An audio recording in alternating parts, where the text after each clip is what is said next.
Amanda Fox is the creative director of Foxbright LLC, known as Steampunks Edu, and is an educational pioneer, an author of Teaching Land, a teacher's guide to the classroom apocalypse.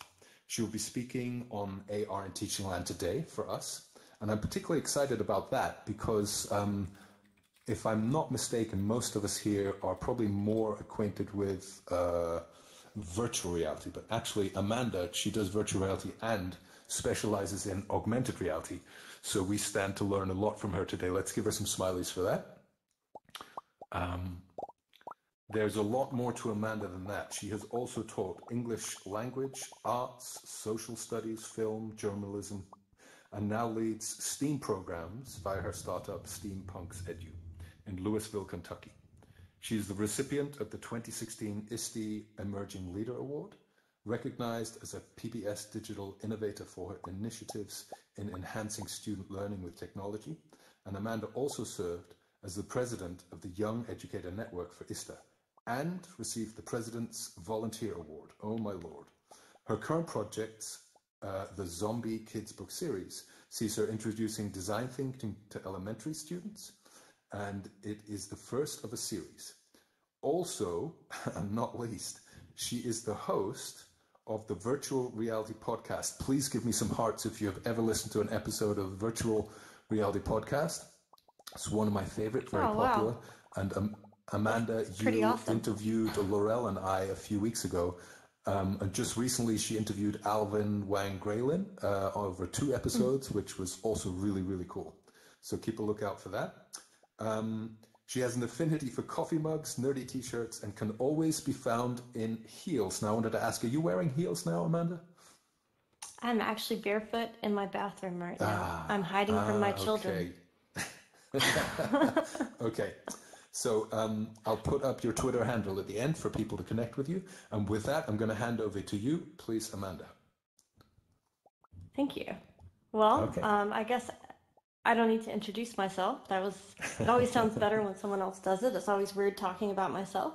So yes, I am the co-host of the Virtual Reality Podcast. It was really cool to see your hearts. We've had Alvin Wayne Graylin, Charlie Fink, Jeremy Balinson, to name a few.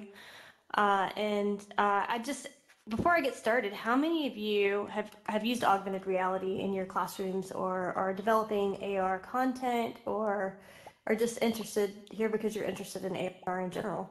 Hearts, please. I've a little bit. Awesome. Yeah. Oh, great. It's more than I thought. Okay, so I first got started with augmented reality in 2013. How many of you have heard of? Whenever I ask a question, just give me hearts or just some sort of emoji, even if it's just a frowny face because I don't know. How many of you heard of Erasma?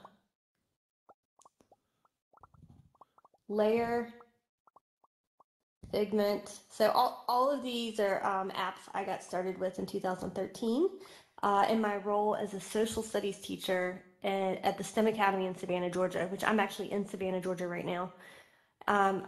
My book, you want to go ahead and roll with the slides? Yeah, okay. Yeah. The slides are on. So my book is a zombie-themed education book because I taught film, and when I was in Savannah, I thought, I taught this entire horror genre, unit, teaching kids how to write in medias res and learning how to do character development. So I was thinking, if education would be a horror genre, which genre or subgenre would it be? And I came to the conclusion that it would be a zombie one, because in education and in zombie films, there's one theme that tends to resonate right now, and it's a sense of hopelessness. There's no good ending since but I'm serious. So chapter 0, or what I call ground zero, kind of outlines the outbreak for education. It started with educational policy, the United States specifically diagnosing the country as a nation at risk and things that we need to do to better improve our education system. Then it went on into awesome. Greetings to everyone in room 2. We have our room 2 open. In room 1, we actually are full. We have 30 people. So if you're in the room with only 1 or 2, know that you are joined by a lot of other people in room 1. It opens a second room when it fills. Thanks, So Amanda. welcome. Hello, Yeah. everybody, and me too. So in the book, I didn't want to create another dead text, another theme. So not only Yeah. with the book do I write an educational guide that's current and edgy using zombies, I also wanted to bring the book to life and make it a living text with augmented reality content. So no matter Great. the sections that might become irrelevant, I can go back in and augment it and address that as an antiquated. So basically, I'm debunking antiquated practices. Harry and Rosemary Wong, if you've read First Days of School, say, don't smile till after Christmas. And antiquated, so basically I'm debunking. So I wanted to give them a new guide that basically puts relationships and rapport before rules and before content. So I've used augmented reality to bring the book to life. If you want to go to the next slide. Yep. And we're going to see this too because you gave me a fabulous introduction. So, Okay. so my history with augmented reality and VR goes back to 2013. Most recently, I spoke at the DigiStem conference in Australia, and I took 3 of my students in virtual reality using the Rumi platform. How many of you guys have heard of Rumi by Doghead Simulations? Yeah, great. Awesome. Yeah, Matt Yeah. Chacon is a balla. So, so these are my students putting on headsets for the first time. So I created an immersive technologies course, and in the Fantastic. course, we not only explored virtual reality but also augmented reality through co-spaces. And our Yeah. goal was to create a borderless classroom to where students part of the future of work is remote working. So we were connecting with a Yeah. school in New Jersey, and we were getting students to actually code spaces with students in New Jersey. So Great. they were having to communicate and collaborate remotely, which is a very important future work skill. Not being in the same location and still being able to collaborate, communicate, and get objectives done. Next slide. But see all of their Yeah. mouths wide open. I asked them, Yeah. remember the first time you were in VR? Give me a face of what that felt like. Wide open, mouth gaping. Because immersive technologies is a hook for young students. It's a hook for that educators can leverage to get students excited about what they're reading. So with this new book to teach future teachers, current teachers, and teachers coming into the education profession, I didn't want it to be all about augmented reality. I didn't want to go through a step by step because my theory is when technology is relevant, it's you don't need to spend the time teaching it. The students, you give them Yeah. the content that they're going to be learning, and they'll explore it, and it will make them want to learn how to use it, make them want to learn more. So you don't have to Okay. necessarily have to know how to use AR. So with the book Teaching Land, as you go through, I've used 4 different apps, which I'll get to in a second. And then my zombie kids book, I've got an affinity for zombies here, in addition to coffee mugs and heels and nerdy t-shirts. We've got Zip the Zombie, and I've used Metaverse to do a AR reader. Like it reads the book to them and it brings the book to life. The character kind of reads each page. And these are for pre-readers. So teachers, I've kind of built in and I'm modeling how augmented reality Wow. can change your classroom and how you can leverage it for remediation, enrichment, and both of the zombie a design thinker takes the students through the whole design thinking mode, and the little zombie Zip, he is not your average zombie. He's a protagonist instead of an antagonist, and he wants to solve the world's problems instead of being one. So in the post-apocalyptic world, he's trying to help solve this zombie virus, so this infiltrated education, by teaching kids how to think with their brains, engage with and empathize with their hearts, and make with their hands. And at the end, he's got this little empathy machine, and it prompts students to go through, and as they're solving an actual design thinking challenge, they tell the book their different pinpoints with AR where they have to either take a picture of their work and it posts to a community wall. And in this instance, at the end of the book, empathy was the antidote, and as you go through each mode of design thinking, he becomes more and more human until finally he's a real boy. So I'm channeling my love for Fantastic. Pinocchio as well. Next. Next Okay. slide. Now I'm going to get into the actual AR content, but if there's any quote I wanted to take you guys with, it's that passion and pedagogy are the real weapons of the classroom apocalypse, and they're more contagious than any zombie virus that could be out there. So my passion for AR and VR, I hope, becomes infectious with my readers, and it also allows me to connect in ways that you can't typically connect once you write a book and just push it out there. Next, Okay. infection. Just to give you a taste of how the book starts, how many of you have seen Zombieland? No. Oh no. Sorry. How many of you are, oh, okay. How many of you like zombie films or movies or? I used to. Okay. So you Might don't get into it have to again now. be a big fan of zombies. The metaphor that I'm streaming through is that hopelessness, that virus, and that infection, and then how to prevent that and remedy that in your classrooms and in your students.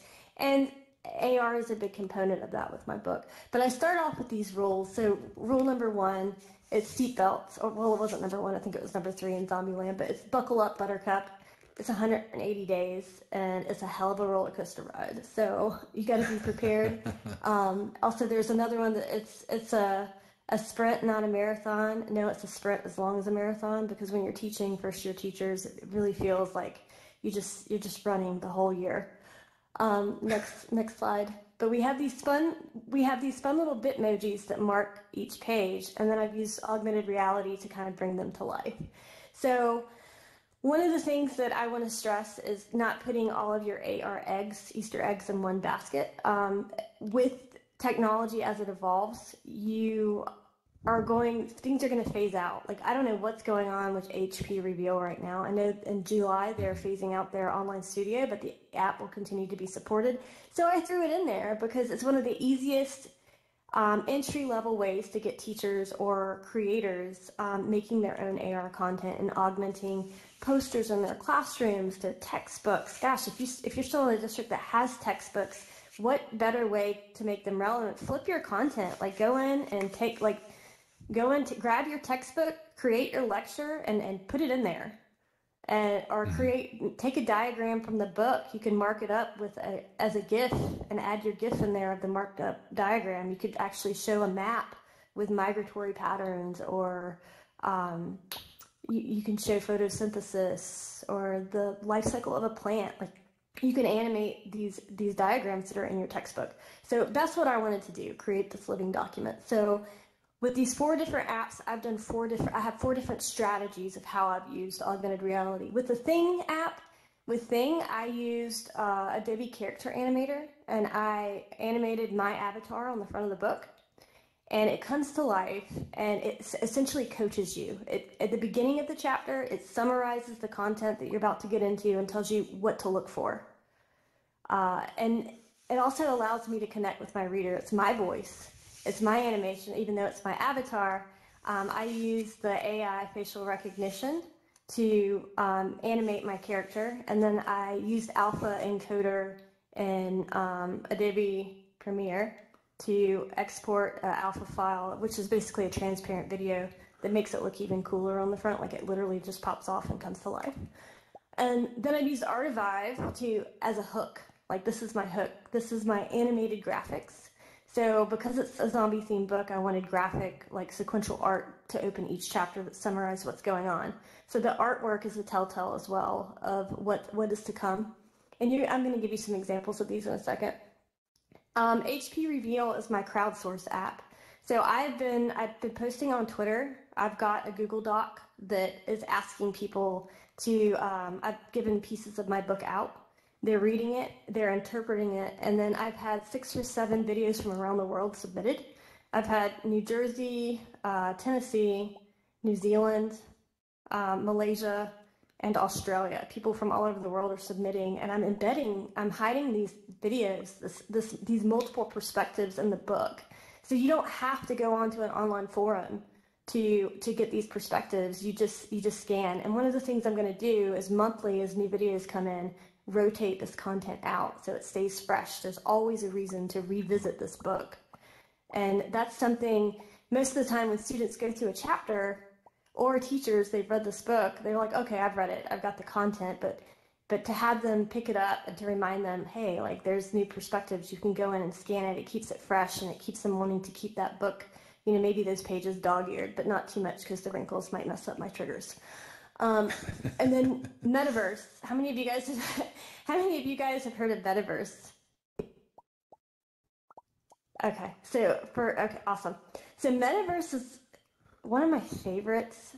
And I will say this thing has a long way to go before it's going to be mainstream integrated, but I'm working with them. They've got some really cool things coming out in August with the new school year, and they need you, all of you, to use it and give them feedback, because they're looking for educator feedback right now, and they're being very reflexive to that feedback, and they're changing their interface. They're changing their pricing systems. When we come in, we use a product or tool and we speak out, those are the companies we want, the ones that are going to listen to our voice and use that to make their platform better. So Thing is fantastic about doing that. But going back to Metaverse at the end of each chapter, I have a QR code that is a formative assessment, essentially. So chapter 1 is all of the rules. So it's an HQ trivia style AR. It has the game show type thing. You go in, it's multiple choice. And 1 is a choose your own adventure. So you have options. You can either go, so it creates like a flow chart. It's a flow chart that I've created on the back end.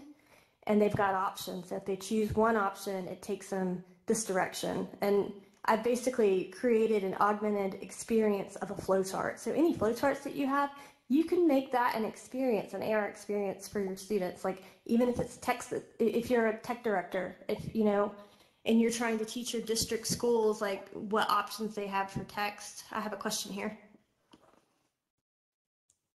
Yeah, we'll save the questions till the end if you don't mind.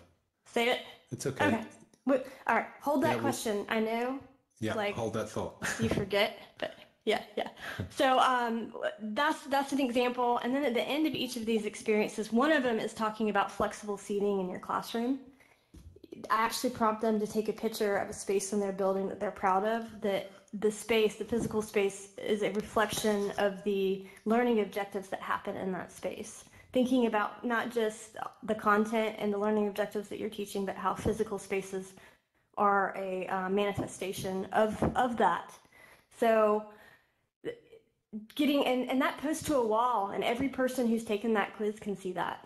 So they can go in and see all the other pictures that are posted, which is, I think, beautiful, because then you have all these teachers and you're creating this community knowledge artifact of all these spaces around the world that are exemplary, that otherwise you wouldn't get to see. And all from just opening the textbook. We still haven't even gone on Twitter or online or although the phone is obviously connected to the internet. All right, next slide. Fantastic. Mm-hmm. So this is an example of Thing. I look so much better in cartoon. Thank you for purchasing a copy of Teaching Land. I am Amanda Fox, aka Savannah, and I have hidden augmented reality Easter eggs all throughout the book. Using a device like this one and an augmented reality app, you will scan various images to unlock didactic digital content. For more instructions on how to get started, turn the page. Kind of. Her shirt's a little bit more maroon. That's embarrassing. Great stuff. Next, yeah. So this is the coaching piece that is all throughout the book. Your shoes look from here like high heels. Your avatar shoes look like high heels. So I'll let you get away with that. Oh, well, see, it's funny because my avatar here has high heels, and the one over here has boots. Mm-hmm. My illustrator, I told him, I'm like, I don't wear shoes like that. Can you put me in the heels? And then I overlooked the cover. The cover has the boots. And I'm like, well, it is the classroom apocalypse. I should dress more, appropriately for that type of context. Ready for action. So, ready for action. So at the beginning of each chapter, this avatar pops up and summarizes what's inside, what you're going to expect. Chapter 4 is probably one of my favorites because I talk about OPPs, and I start with the boombox on my shoulder. I'm like, are you down with OPP? You guys know Naughty by Nature? Yay, yes, very much. Am I dating myself? Okay, thank you. Yes. Okay, great. I'm not that old. So, yeah, so well, OPP in my book, it's other people's intellectual property. It used to be down with the cognitive scientists and the old pedagogy players of the apocalypse. So I'm talking your Piagets, Vygotskis, your Deweys. You need to connect that type of content. And I'm in the process. I've made playing cards for each of these OPPs. I've got an OPP deck, and I'm crowdsourcing that as well. So if I'm missing an OPP that you go to, like, I don't know, Pappert was, Legos and computers. So we've got him in, and we're actually augmenting the playing cards too, to where and that's going to be free on our website, where you can just download them and use them in a class. Next slide. Okay. Just before I go to the next slide, one or two of the videos have ended up being quite loud in the space. So if the video is very loud, just reach for your headset or your volume control, notch it down until the video is finished. When the video is finished, then notch it back up. Here we go. Oh, nonsense. We're going to get crunk. Okay, so this is the artifact. This is the chapter animations at the beginning. So every chapter has this graphic that is telling. So this is the Teaching Land Survival World, and I have a musician going. The Teaching Land Survival Rules. Everybody, Josh Pitt. Yeah, so that's whew. Yeah, so that's from our future podcast. The future podcast will have the Teaching Land podcast, so it's pretty catchy. Nice. This one, So you're gonna this have is an example of podcast for the book itself. any crowdsourced. Are we glitching? Uh-oh. What's happening? Are we good again? That was a bit of a glitch there I had. Are we okay? Okay, sorry. So this is an example. Okay. My headset overheated for a second. But yeah, so we have a podcast coming. It's the Teaching Land podcast. But the next video is an example of how I've crowdsourced videos and content from people all over the world who already have the book in their hands. And they're eager to share and, be part of this living document. It's this living community knowledge fact. So this is Brett. The first one's Brett Salakis. He's in Sydney, Australia. Okay. The second video is Tom Walken. Yeah, go ahead. Okay, here we go. G'day everybody, Brett Salakis here. I'm going to talk to you about hoarders. The hoarder. Hoarders are the teachers who, over the years, have collected all of their lessons, like precious little antiques and artifacts, and they will take these, store them, and use them, some of them, emojis for teachers from time to time over the years. Yeah. But they are proud teachers. Previous they teachers do this because their lessons are quality, and they know that they can make a difference. Their lessons work, or at least they work for Google them. Drives. The real secret here is, how do we engage these teachers, take what they've done in the past, bring them into the 21st century, and let them unleash their knowledge with new innovation.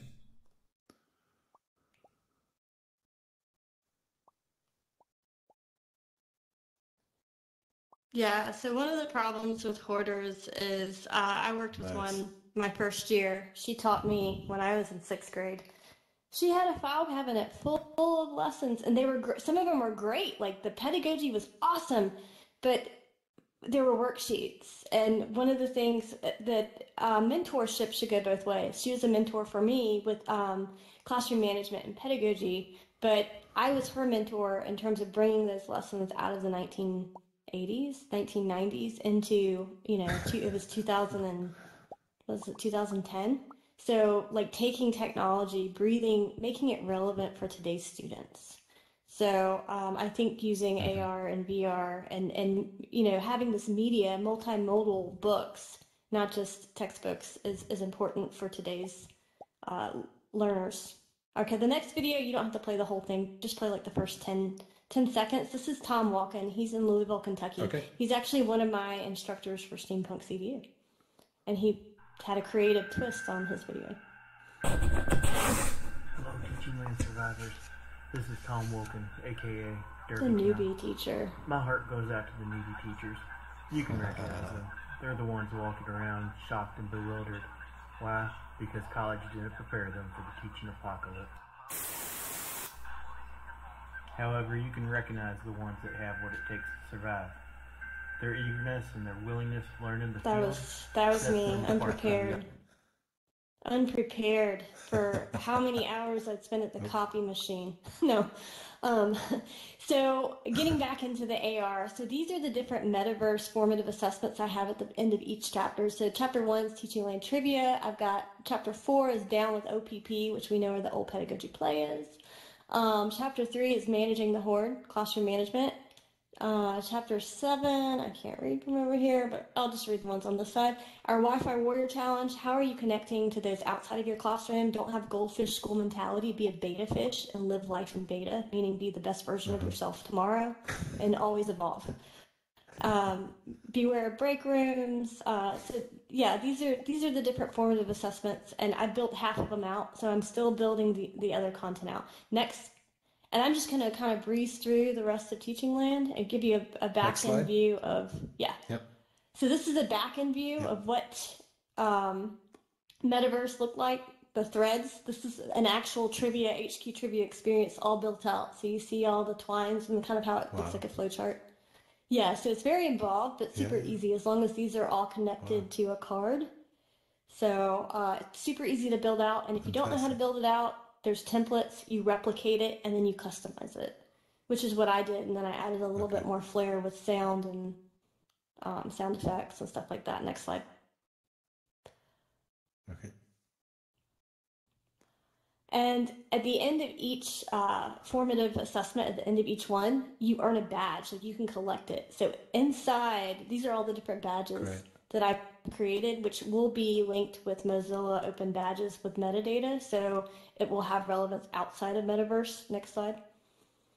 Excellent. And this is what it looks like when you pick up one of these badges. You have an inventory inside of Metaverse, and it will show up in your inventory. So I have these, I've collected this badge twice, and I don't know where I got that key from. I think I broke out of a digital breakout, but that's another great way to use AR is for breakout EDUs, like have students or other key from. I think I broke out of a digital break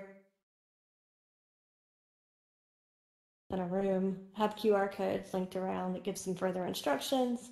Next slide.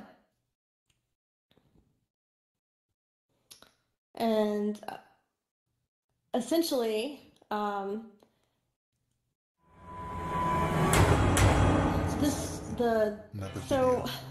oops. My name is Amanda Fox, and I am the co-author of Teaching Land, A Teacher's Survival Guide to the Classroom Apocalypse, and also Zombie, A Design Thinker, which is meant to be a companion book to go with... And this book right here. I wasn't able to pause it. Did you say pause? Sorry? No, that's good. So we don't need to watch all of that. It's on YouTube. But with Zombie, A Design Thinker, I have any of you heard of merge cubes? Yes, love merge cubes. Okay, so merge cubes have taken over education by storm. Everybody loves them. I have, and then with CoSpaces, which is a VR, AR platform where you can edit stuff, I have gone in and created a merge cube experience, and the QR code is in the kids' book, to where kids can actually scan it, open up the space, and turn the cube in their hand, and they can physically turn the cube, and every time they turn the cube, they get a different mode of design thinking, and my voice with a little thing that comes out that explains it to them. Now, in the classroom, I ask teachers to use it as a template space and a portfolio cube where they actually go in, and as they go through a design challenge, they have to take pictures of all of their content of each mode of design thinking of an artifact and replace each side with their own personal work. So at the end, they're holding all the modes. They've gone through that cycle of design thinking. They've gone through the iterative process, and they can prove it with this handheld, portfolio. Next slide. Mm-hmm. And then also using Metaverse as a pre-reader, where you prompt them to turn. The character reads the page, and then it says turn the page. You click the button, they turn the page and then it reads the next page. So that really helps with students who are struggling with reading. It gives them that extra support. When teachers can't clone themselves, you kind of can these days. You can do it with video, you can do it with AR experiences. And this is the book. It should be out in 2 weeks. I will be at LearnFest in Texas from the 11th through the 14th, and I'll also be at ISTE in a week and a half, 2 weeks, in Merge and CoSpace's booth, signing books. For everyone who gets a book gets a Merge cube, a button, and some cool swag. So just here to evangelize AR and VR. And next slide. This is the design for those. I'm pretty certain most of you would be familiar with the design thinking process, but if not, this is it. Next slide. And then I'm going to kind of talk about, for like 1 minute, my next project and then turn it over to the floor.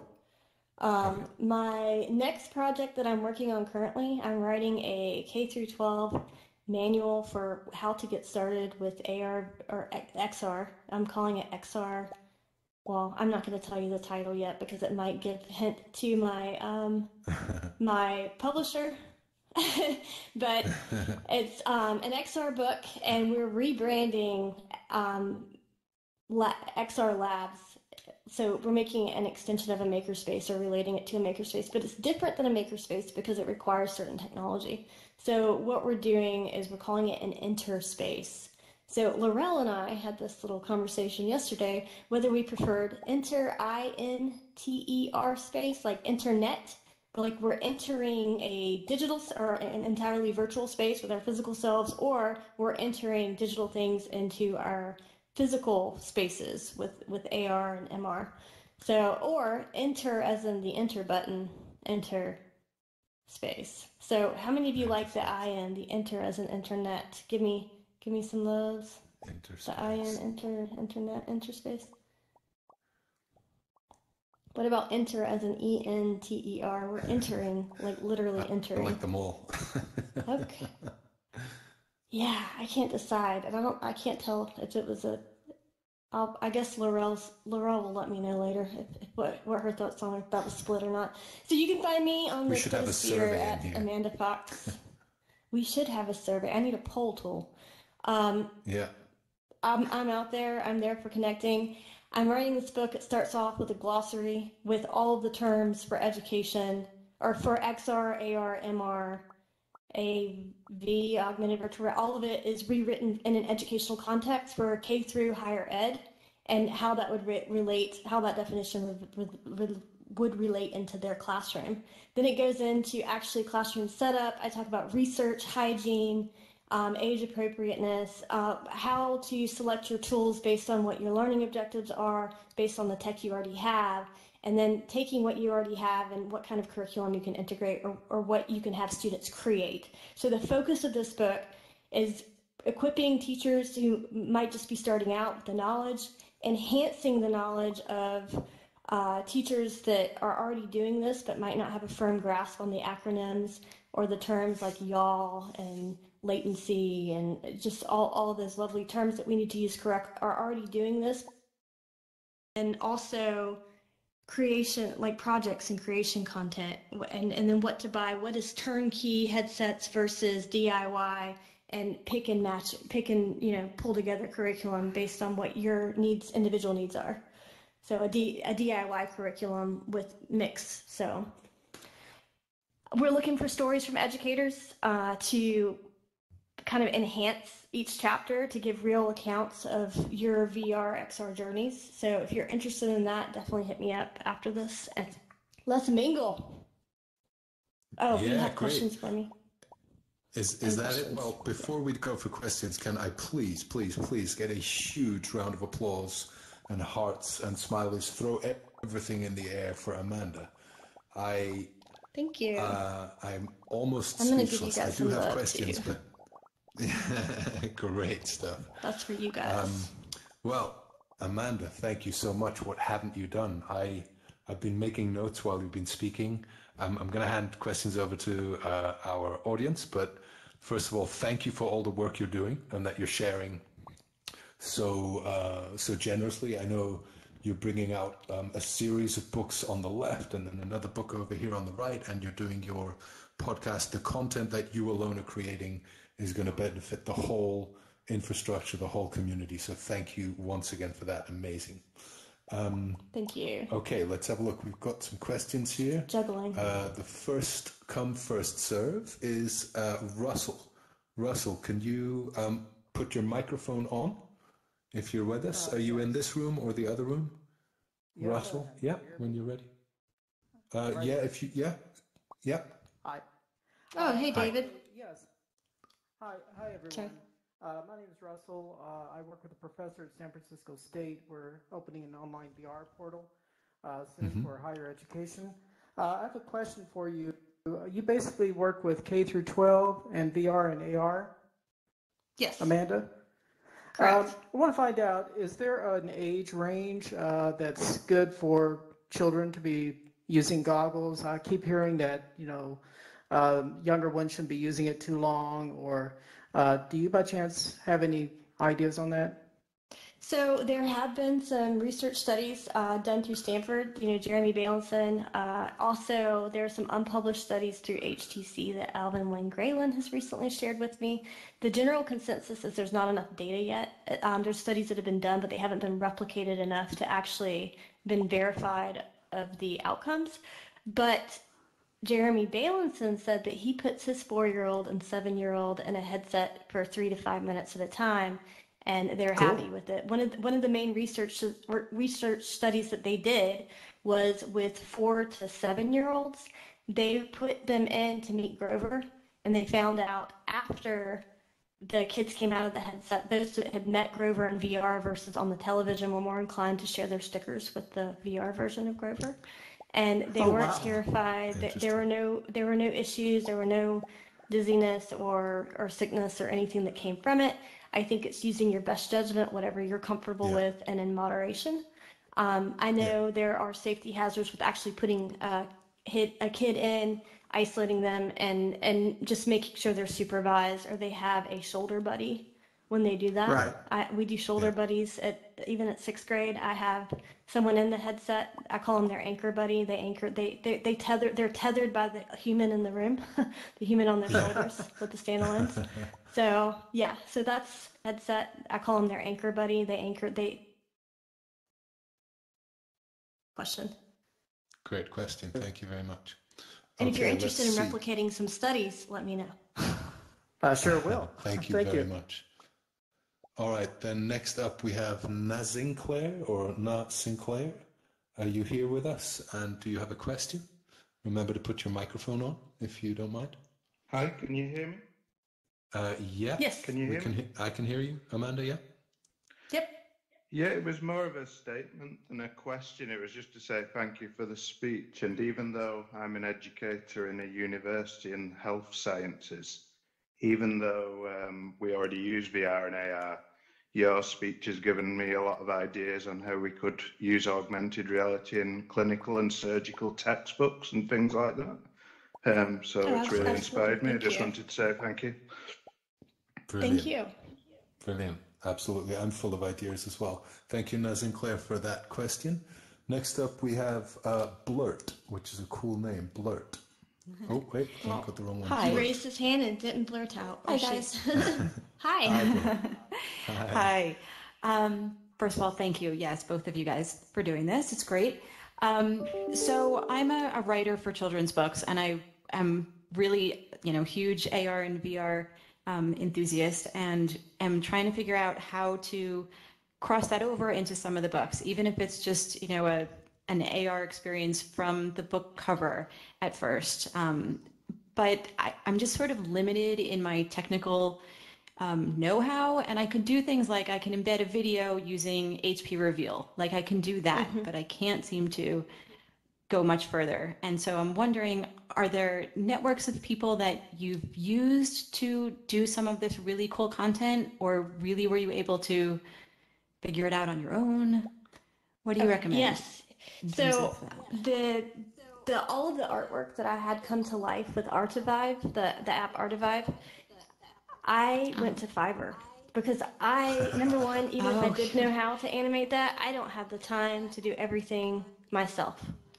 And someone who wants to do everything themselves, I think really limits the amount of output that they'll end up a zombie. That really working collaborative with teams and highlighting other specialist areas, I think, is smart. So I don't think you need to learn that technical know-how, but the fact that you want to integrate it is amazing. I recommend going on Fiverr, like taking your artwork, sending it to an animator. So you can do it two ways. You can have a 3D modeler come in and actually create 3D models of your characters and pop those in. Or you can have them do a 2D animation that brings the book to life for students and then add, markup elements. If you connect with me outside of here, just shoot me a message on Twitter. We can do a Google Hangout and I'll tell you my entire workflow process. Wow. That would be awesome. And I actually did go to Fiverr and I had somebody do a 3D model, but then I couldn't figure out what to do with it. So when you said the pop it in part, I'm like, pop it in where? Well, there's so many different platforms that have different file types too. So you have OBJs and FBX, and depending on which platform, whether it's Maya or whatever platform they use with textures, and it kind of makes it difficult when choosing a platform because some prefer other files than others. So the best thing to do is start with the platform you want to use, understand the files that they accept, and then go with the file type in mind to a 3D modeler. Okay, great. Thank you so much. We have some exciting news coming up. We have Steve Banbury. You know Steve Banbury, Amanda? Absolutely. We've had him on the podcast, and he's been one of my go-to. Tell us quickly. He's going to be coming next month. So man, I would say Alvin Graylin's the end-all be-all, but if there was a runner-up, it would be Steve Banbury. So he has Virtual I Teach. It is a great website where he publishes blogs, publishes periodic table of apps for AR, VR. He is a Jess Dubai Director of Innovation. He is solely responsible, I think, for the dissemination of XR technology in Dubai and the United Arab Emirates. He is currently changing positions. He's leaving Jess. He was a filmmaker. He's an Apple Distinguished Educator. Yep. He's just phenomenal all the way around with sharing and just an open source. Great person. If you reach out to him, he always gets back to you. So Laurel and I have been working behind the scenes on fleshing out educators in VR. By offering more talks and presentations, but also workshops. So we're looking for people who are interested in this space to join us. And if you have an idea for a workshop, we'd love to work with you. We're going to be exploring that in the next few months, more presentations. And we're also at AWE 2019, we did a virtual presentation where we launched a project called the Borderless Classroom. The Borderless Classroom is a project by Chris Long. For those of you who knew Chris Long, he was an amazing guy. I know he worked with debrifter Chris Madsen here. He was a wonderfully generous guy, and he told me about this project, and we're going to try and keep it alive. The Borderless Classroom. We'll be giving you more news about this as well. And in an attempt to make this come true, we have made acquaintance with Tom Furness of the Virtual World Society. Many people know him as the grandfather of VR. I met with him at AWE, and we had a very open chat about what we're doing and what they're doing. And essentially, we're looking to collaborate with them very, very closely in the near future. So this is something we're working on, and we could not be more excited about this.